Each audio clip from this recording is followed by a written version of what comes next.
1400 வருடங்களுக்கு முன்னாடி சோழ மன்னன் 2ஆம் சூரியவர்மனால கம்போடியால 400 ஏக்கர் பரப்பளவுல கட்டப்பட்ட அங்கோர்வாட் இந்து கோயிலை பார்ப்பதற்கான ஒரு அரிய வாய்ப்பு.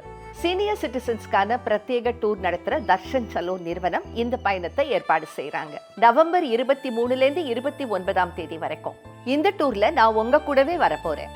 அங்கோர்வாட் கோயில் யுனெஸ்கோவால புராதன சின்னமாக அறிவிக்கப்பட்டிருக்கு. உலகம் முழுவதிலும் இருந்து 10,000 பேர் தினமும் இந்த கோயிலை பார்க்க வராங்க. இந்த அங்கோர்வாட் கோயிலோட அந்நாட்டின் பாரம்பரிய நடனமான அப்சரா டான்ஸை பார்த்தபடியே டின்னர், கூலன் ஹில்ஸ் நதிக்கரையில 1000 லிங்கங்கள் தரிசனம், வியட்நாம் ஹோச்சி மின் சிட்டி டூரோட மாரியம்மன் கோயில், Cu Chi tunnel, Hanoi city tour, Halong பெய்ல லக்ஸுரி க்ரூஸ்னு எல்லாத்தையும் பார்க்க போறோம். 4-star hotel, vegetarian food, luxury AC coach, senior citizen friendly experience tour manager, flight tickets, entry tickets எல்லாமே ப்ரைஸ்ல இன்க்ளூடட். என் கூட வியட்நாம் கம்போடியா வரணும்னா தர்ஷன் சலோ ஆஃபீஸை இந்த நம்பர்ல கான்டாக்ட் பண்ணி உடனே உங்க சீட்ஸை ரிசர்வ் பண்ணிக்கோங்க.